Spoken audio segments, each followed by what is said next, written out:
ക്ഷമിക്കണം, കുറച്ച് നേരത്തേക്ക് കറണ്ട് പോയി, അതുകൊണ്ടാണ് ഒരു ബ്രേക്ക് സംഭവിച്ചത്. അപ്പം ഞാൻ തുടരുകയാണ് ഒരു സത്സംഗം.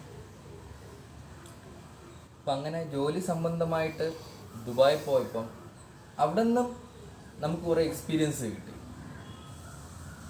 നമ്മളുടെ ഈ സ്പിരിച്വൽ ജേണി ചെയ്യുന്ന ഓരോ വ്യക്തിക്കും സാധന ചെയ്യുമ്പോൾ മാത്രമല്ല എക്സ്പീരിയൻസ് കിട്ടുക, അവരുടെ ജീവിത അനുഭവത്തിൻ്റെ എക്സ്പീരിയൻസാണ് അവർ സാധനയെ മുമ്പോട്ട് കൊണ്ടുപോകാൻ സഹായിക്കുന്നത്. സത്യം പറഞ്ഞാൽ അവിടെ പോയപ്പം നമുക്ക് ഫീൽഡ് വർക്കായിരുന്നു, സൈറ്റ് എഞ്ചിനീയറിൻ്റെ ജോബായിരുന്നു. അവിടെ രാവിലെ 6 മണിക്ക് പോയാൽ വൈകുന്നേരം 8 മണി, ചിലപ്പം രാത്രി 12 മണി വരെ ആവാറുണ്ട്. അങ്ങനെ ഒരു 6 മാസം അവിടെ തന്നെ ഉണ്ടായിരുന്നു. ചില ദിവസങ്ങൾ രാവിലെയും ഉച്ചയ്ക്കും കഴിക്കാൻ പറ്റിയെന്ന് വരില്ല, വൈകുന്നേരം 5 മണിക്കായിരിക്കും കഴിക്കാൻ പറ്റുന്നത്.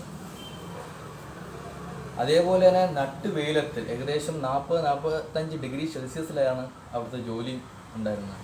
അപ്പം അന്ന് അതിന് മുന്നേയൊക്കെ ഞാൻ വീട്ടിലൊക്കെ വഴക്ക് കൂടുമായിരുന്നു, എനിക്ക് ഇന്ന കറി വേണം, അത് വേണം, ഇത് വേണമെന്നുള്ളത്. പക്ഷെ അവിടെ പോയപ്പം ഒന്നും വേണ്ട, വല്ലതും കഴിക്കാൻ കിട്ടിയാൽ മതി എന്നുള്ള ഒരു ചിന്തയാണ് ആദ്യം വന്നത്, എന്തെങ്കിലും കിട്ടിയാൽ മതി. പിന്നെ വെയിൽ കൊണ്ട നമ്മൾ കുടയും പിടിച്ചോണ്ടേ പോവുള്ളൂ, എന്നാൽ നമ്മൾ വെയിലത്ത് നിൽക്കില്ല, തണലത്ത് നിൽക്കും. അപ്പം ശരീരബോധത്തിൽ കൂടുതൽ കോൺസെൻട്രേറ്റഡ് ആയിരുന്നു. എന്നാൽ അവിടെ പോയപ്പം അതിൽ നിന്നും ഉപരി ശരീരം ഒന്നുമല്ല എന്നുള്ള സത്യം തിരിച്ചറിഞ്ഞു. പക്ഷെ നമുക്ക് ആ ഒരു ചൂടും അതിജീവിക്കാൻ കഴിയും എന്നുള്ളൊരു ബോധം അവിടെ പോയപ്പോഴാണ് ഉണ്ടായത്. അങ്ങനെ 6 മാസം കഴിഞ്ഞ് തിരിച്ചു വന്നു. അതിന് ശേഷം ഉണ്ടായെന്ന് വെച്ചാൽ എന്ത് കിട്ടിയാലും കഴിക്കുന്ന ഒരു അവസ്ഥയായി. കുറ്റം പറയില്ല കാര്യം.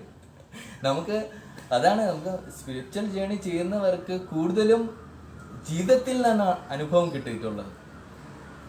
അല്ലാതെ ജീവിതത്തിൽ നമ്മൾ പ്രത്യക്ഷമായിട്ട് എക്സ്പീരിയൻസ് ചെയ്താൽ മാത്രമേ അത് പ്രാവർത്തികമാക്കാൻ പറ്റൂ. സത്യം പറഞ്ഞാൽ ഈ പ്രതിസന്ധികളാണ് നമുക്ക് പാഠങ്ങൾ തരുന്നത്. ഈ പാഠങ്ങളാണ് നമുക്ക് പരിവർത്തനം ചെയ്യാൻ വേണ്ടി സഹായിക്കുന്നത്. അപ്പോൾ ആ ഒരു പരിവർത്തനത്തിന് വേണ്ടി അനുഭവങ്ങൾ അനിവാര്യമാണ്.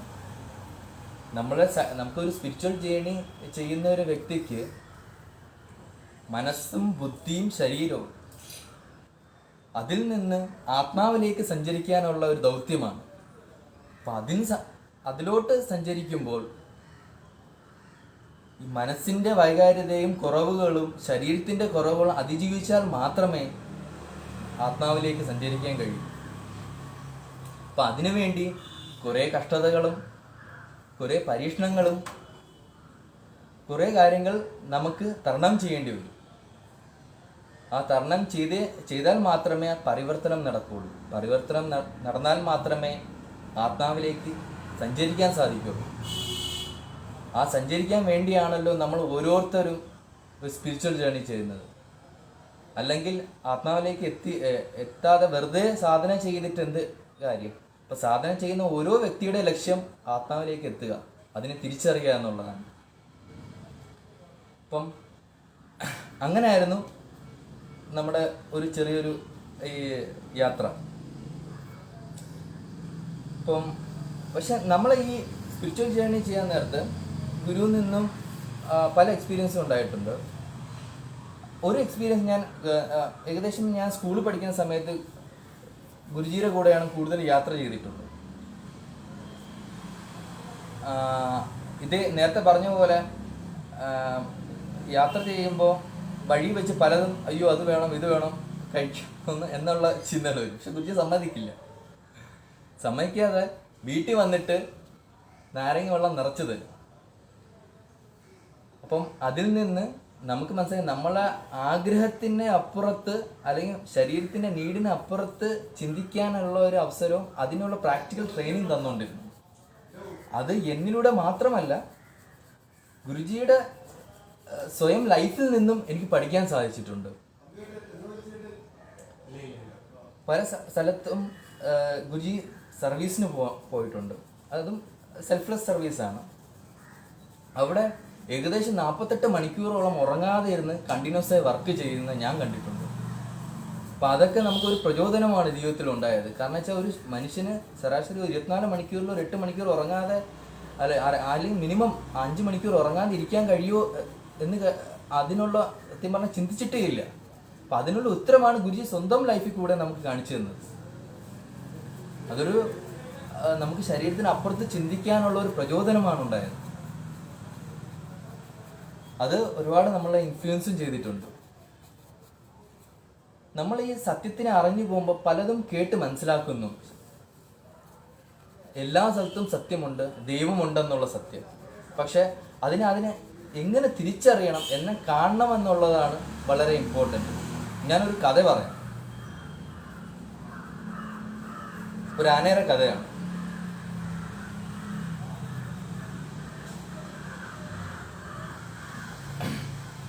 അതിൽ ആനയുടെ കഥയല്ല, ഒരു സ്പിരിച്വൽ സാധകൻ്റെ കഥയാണ്. പലതും അറിഞ്ഞ ഒരു സാധകൻ.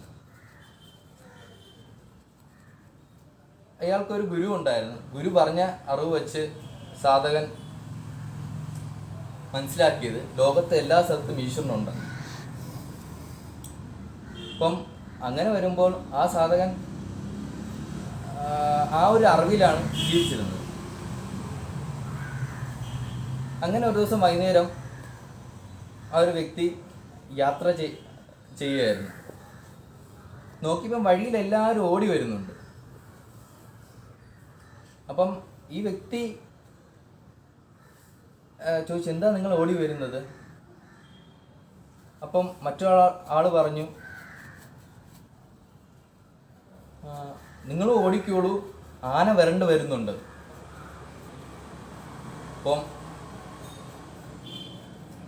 പുള്ളി വിചാരിച്ചത്, ഈ സാധകൻ ആയ വ്യക്തി വിചാരിച്ചത്, ആന വരണ്ട് വരുന്നുണ്ടോ, ആനയിൽ ഈശ്വരനുണ്ടല്ലോ, അപ്പം എന്നെ ഒന്നും ചെയ്യത്തില്ല എന്നൊരു വിശ്വാസത്തിൽ പിന്നെയും മുമ്പോട്ട് നടന്നു. അടുത്ത നോക്കിയപ്പം വേറൊരു നാട്ടുകാരും ഓടി വരുന്നുണ്ട്. അപ്പം അയാളുടെ ചോദിച്ചു, നിങ്ങൾ എന്തിനാ ഓടുന്നത്? അയാളും പറഞ്ഞു, ആന വരണ്ട് വരുന്നുണ്ട്, ഇവിടെ നിൽക്കരുത്, മുമ്പോട്ട് പോകരുത്, നിങ്ങളും തിരിഞ്ഞ് ഓടിക്കോളൂ എന്ന്. അവസാനം കണ്ട കാഴ്ച പാപ്പാനും ഓടി വരുന്നുണ്ട്. പാപ്പാൻ പറയാൻ നിന്നില്ല, ഓടിക്കോ എന്ന് പറഞ്ഞു. എന്നിട്ടും ആ വ്യക്തി, ഞാനൊരു സാധകനാണ്, എനിക്കൊന്നും സംഭവിക്കില്ല, ഈശ്വരൻ എല്ലാത്തിലും ഉണ്ടല്ലോ, അപ്പം എന്നെ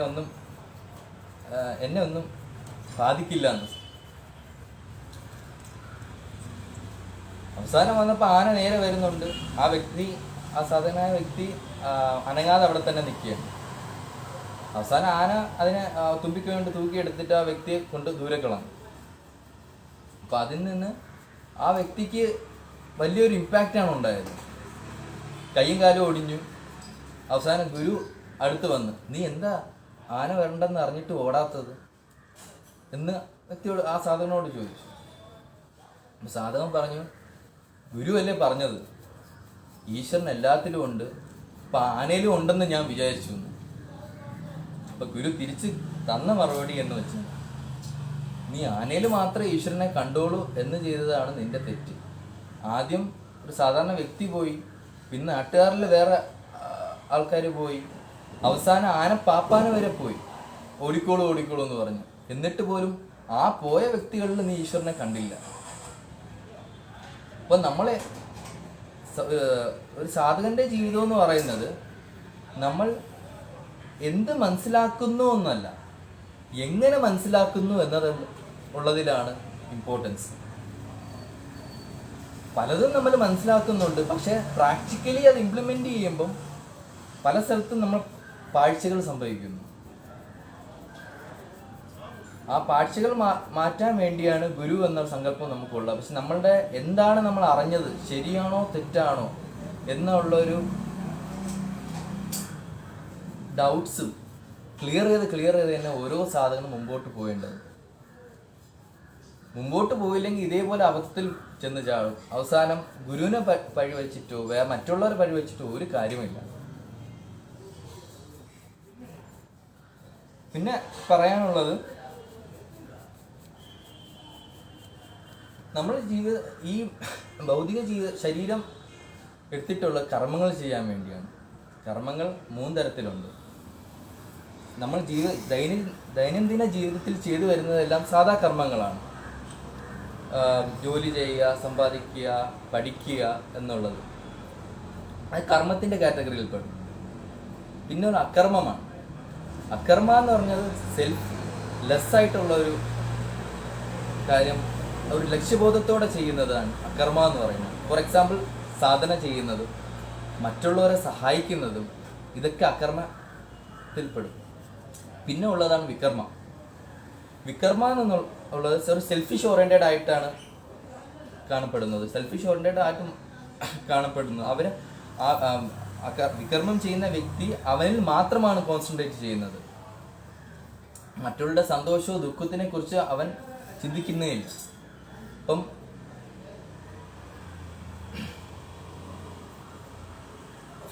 വികർമ്മ എന്ന് പറയുന്നത് മറ്റുള്ളവരെ ദ്രോഹിക്കുക, മോഷ്ടിക്കുക, ഇതൊക്കെ വികർമ്മ എന്നുള്ളൊരു കർമ്മത്തിൽ പെടുന്നതാണ്. അപ്പം ഒരു സാധനയെ സംബന്ധിച്ചോളം അകർമ്മമാണ് അവൻ്റെ ജീവിതം മുമ്പോട്ട് നയിക്കുന്നത്. അകർമ്മ എന്ന് പറയുന്നത് സാധന മാത്രമല്ല, മറ്റുള്ളവർക്ക് വേണ്ടി സെൽഫ്ലെസ് ആയിട്ട് ചെയ്യുന്നത് എന്തും അകർമ്മയാണ്. അപ്പം ആ അകർമ്മം ചെയ്യാൻ വേണ്ടിയാണ് ഓരോ സാധകനും ഈ ഭൂമിയിൽ ജനിച്ചിട്ടുള്ളത്. അത് ഏത് രീതിയിൽ ചെയ്യുന്നു അയാളുടെ ദൗത്യം അനുസരിച്ചുണ്ടായി.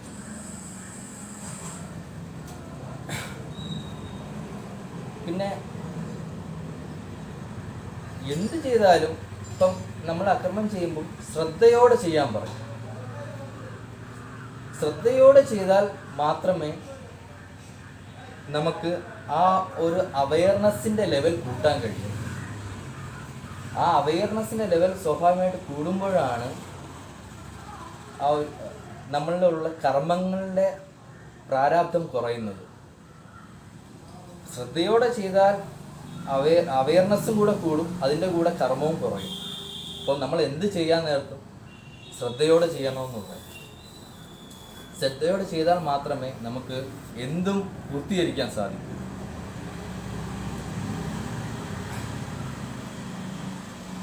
നമ്മൾ ജീവിതത്തിൽ പല ഗ്രാജുവേഷനും PhD എടുത്തിട്ടുണ്ട്. എന്നാൽ ദുഃഖിക്കാതെ ഇരിക്കാൻ വേണ്ടിയോ ശാന്തമാവാൻ വേണ്ടിയോ നമ്മൾ എന്തെങ്കിലും എടുത്തിട്ടുണ്ടോ ജീവിതത്തിൽ? അങ്ങനെ ഒരു PhD ഒന്നും സത്യം പറഞ്ഞാൽ പുറം ലോകത്തില്ല.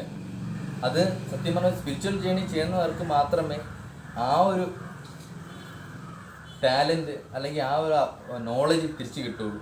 അപ്പം അങ്ങനെ ഒരാളുടെ ഏറ്റവും മിനിമം ക്വാളിറ്റി എന്ന് പറയുന്നത് ശാന്തമായി ഇരിക്കുക എന്നാണ്. ശാന്തമായി ഇരുന്നാൽ മാത്രമേ നമുക്ക് എന്തും ചെയ്യാൻ സാധിക്കൂ. നമ്മൾ സ്വാഭാവികമായിട്ട് ചിന്തിക്കണമെങ്കിൽ പോലും ശാന്തമായി ഇരിക്കണം. നമുക്ക് കാരണം വെച്ചാൽ ഇത് ശരിയാണോ തെറ്റാണോ ചിന്തിക്കാൻ നമ്മൾ ഇൻ്റലക്ച്വൽ വർക്ക് ചെയ്യണം. ഇൻ്റലക്ച്വൽ വർക്ക് ചെയ്യണമെങ്കിൽ ശാന്തത അനിവാര്യമാണ്. അപ്പം ഒരു ബേസ് നീഡ് ഓഫ് ഏത് പേഴ്സൺ എന്ന് പറയുന്നത് ശാന്തതയാണ്. അപ്പം ശാന്തത കിട്ടുന്നത് ഒരു വ്യക്തിക്ക് ആധ്യാത്മിക മാർഗത്തിൽ കൂടെ ആണ്. അതുകൊണ്ടാണ് ആധ്യാത്മിക മാർഗം ഏറ്റവും ഇമ്പോർട്ടൻ്റ് എന്ന് പറയാൻ കാരണം.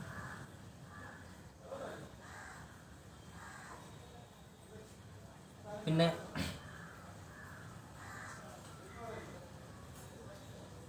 നമ്മൾ ഗുരുജിയുടെ നടക്കുമ്പോൾ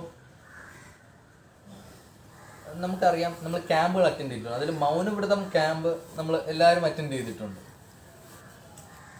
മൗനവ്രതം ക്യാമ്പിൽ നമുക്ക് മനസ്സിലാക്കാൻ കഴിഞ്ഞാൽ നമ്മൾ ഓരോരുത്തരും എത്രത്തോളം അശ്രദ്ധ ഉണ്ടെന്നുള്ള തിരിച്ചറിവാണ്.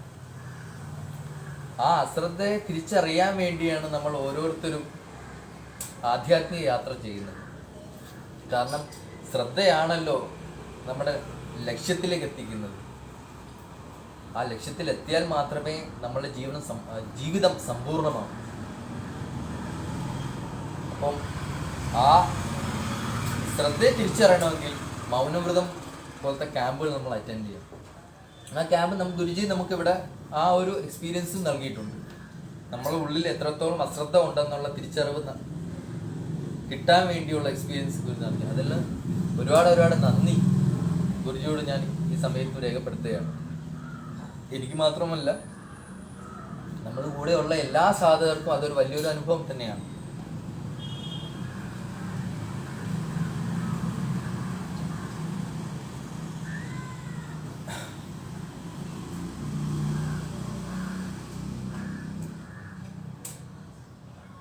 പിന്നെയുള്ളത്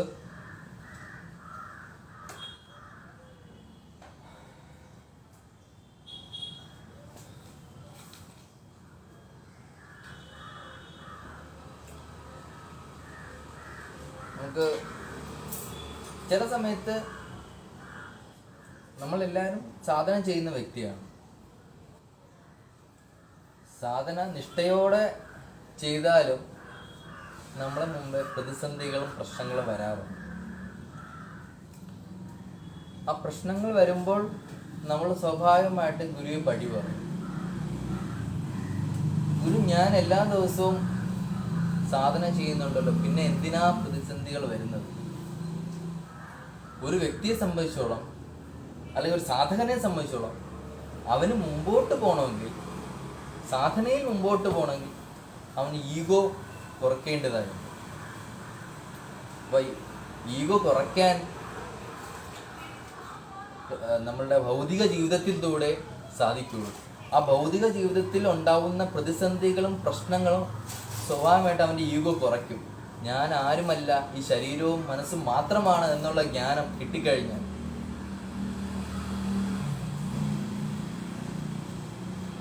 അത് മാത്രമല്ല എന്നുള്ള ജ്ഞാനം കിട്ടിക്കഴിഞ്ഞാൽ ഈഗോ സ്വാഭാവികമായിട്ട് കുറയും. സത്യം പറഞ്ഞാൽ നമ്മൾ ഹ്യൂമൻ ബീയിങ് അല്ല, ഒരു സ്പിരിച്വൽ ബീയിങ് ആണ്. ആ സ്പിരിച്വൽ ബീയിങ്ങിനെ തിരിച്ചറിയണമെങ്കിൽ നമ്മളെ ഉള്ളിലുള്ള ഈഗോ കുറയണം. ആ ഈഗോ കുറയണമെന്നുണ്ടെങ്കിൽ അനുഭവങ്ങൾ ഉണ്ടാവണം. നമ്മളെ ഈഗോ കോൺഷ്യസ് കൂട്ടുന്ന അനുഭവമല്ല, കുറയ്ക്കുന്ന അനുഭവം. നമ്മൾ ഓരോ സമയത്തും വിജയിച്ച് മറ്റുള്ളവരെ തോൽപ്പിച്ചു പോകുമ്പോൾ സ്വാഭാവികം നമ്മൾ ഈഗോ കൂടും. അപ്പം ഞാൻ ഈ ശരീരമാണ് എന്നുള്ള ബോധം, മനസ്സാണെന്നുള്ള ബോധം കൂടുക തന്നെ ചെയ്യും, കുറയുകയില്ല. എന്നാൽ ഞാൻ അതിൻ്റെയൊക്കെ അപ്പുറത്താണെന്നുള്ള ബോധം തിരിച്ചു കിട്ടുന്നുവെങ്കിൽ ഒരു സാധകന് സ്വാഭാവികമായിട്ട് സാധന നിഷ്ഠയോടെ ചെയ്തുകൊണ്ട് പോകുമ്പോൾ ആ ബോധം കൂടെ തന്നെ വന്നുകൊണ്ടിരിക്കും.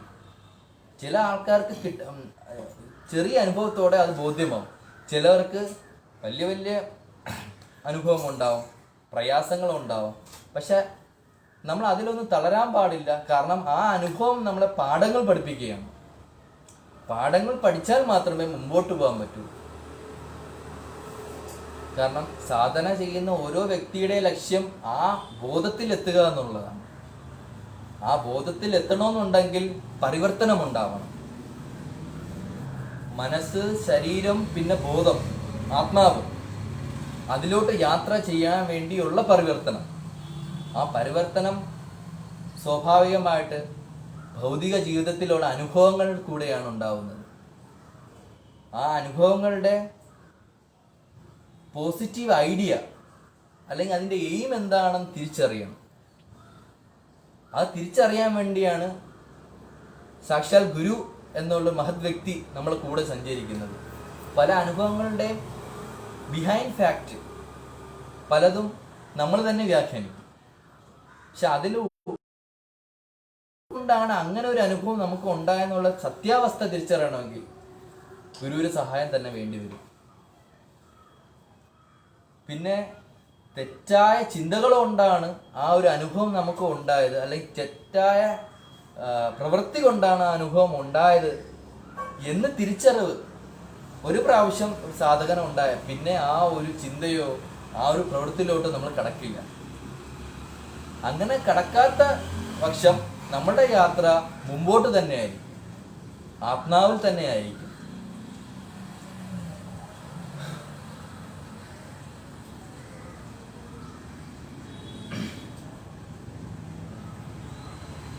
അപ്പോൾ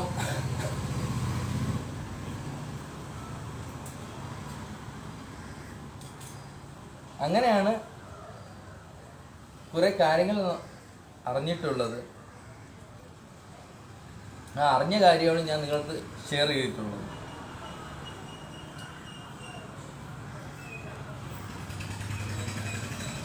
നമ്മളെപ്പോഴും നമ്മൾ ഈ ലോകത്തിനെ കാണുന്നത് നമ്മളെ കാഴ്ചപ്പാടുകളാണ്. സ്വന്തം വ്യക്തിത്വം അതിൽ നിന്ന് മാത്രമേ കണ്ടിട്ടുള്ളൂ. അപ്പം നമ്മൾ സ്വാഭാവികമായിട്ട് ഐ കോൺഷ്യസ് കൂടുന്ന വ്യക്തിക്ക് ചെറിയ ചെറിയ പ്രതിസന്ധികളും തന്നെ നമ്മൾ തളർന്നു പോയിട്ടുണ്ടാവും. എന്നാൽ ഐ കോൺഷ്യസ് കുറഞ്ഞവന്ന് ഈ പ്രതിസന്ധികളൊന്നും വലിയ പ്രതിസന്ധികളല്ലായിരിക്കും. ഞാനെന്ന ഭാവം ഉണ്ടെങ്കിൽ മാത്രമേ പുറത്ത് കാണുന്ന പ്രശ്നങ്ങളിൽ നമ്മൾ അതീവമായിട്ട് സങ്കടപ്പെടേണ്ടതുള്ളൂ.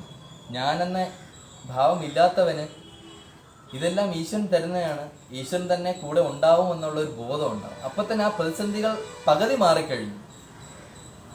പിന്നെ നമുക്ക് സ്വാഭാവികമായിട്ട് സുന്ദരമായിട്ട് യാത്ര ചെയ്യാൻ സാധിക്കും.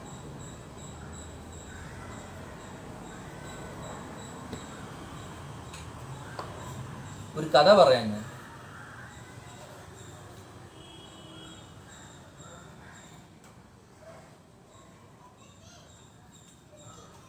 ഒരു ഗുരുവിന് 3 ശിഷ്യന്മാരുണ്ടായിരുന്നു.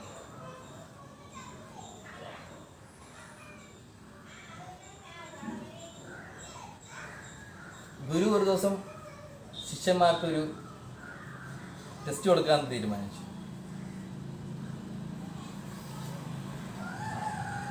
അപ്പം ഗുരു ആദ്യത്തെ വ്യക്തിയെ വിളിച്ചു, സ്റ്റുഡൻറ്റിനെ വിളിച്ചു.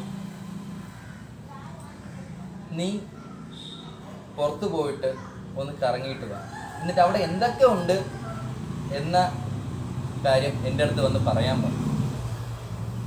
അപ്പം ആദ്യത്തെ വ്യക്തി എന്ന് പറയുന്നത് സ്റ്റാൻലി വന്നു, പുറത്തു പോയി സഞ്ചരിച്ചിട്ട് തിരിച്ചു വന്നു. അപ്പം പുറത്തോട്ട് വന്നപ്പം സ്റ്റാൻലി ഗുരുവോട് പറഞ്ഞു, ഞാൻ ആനയെ കണ്ടു, പൂച്ചയെ കണ്ടു, വൃക്ഷങ്ങൾ കണ്ടു, കിളികൾ കണ്ടു.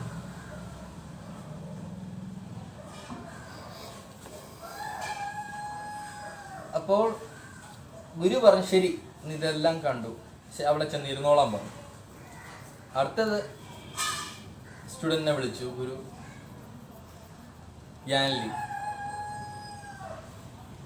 യാൻലി പറഞ്ഞു, ഞാൻ അവിടെ കിളിയേയും കണ്ടു, പുലിയേയും കണ്ടു,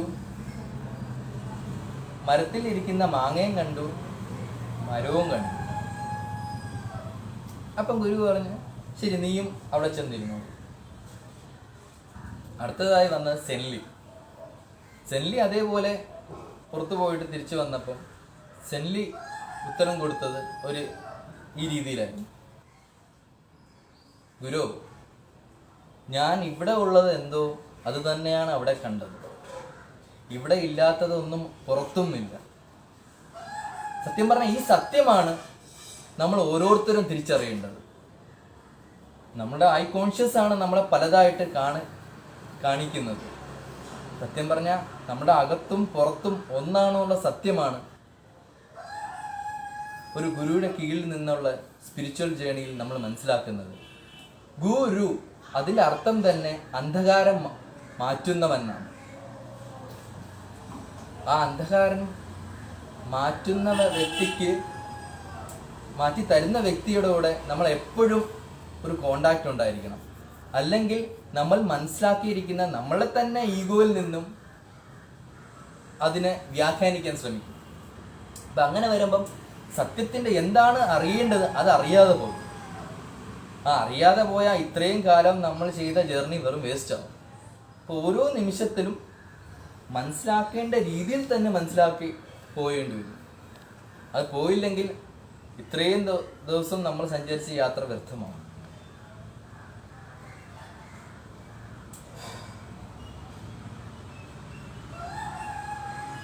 ഇപ്പം ഞാൻ നേരത്തെ പറഞ്ഞ പോലെ നമ്മളെ ഉള്ളിലാണ് ഈശ്വരൻ എന്നുള്ള സത്യം നമ്മൾ പറഞ്ഞായിരുന്നു.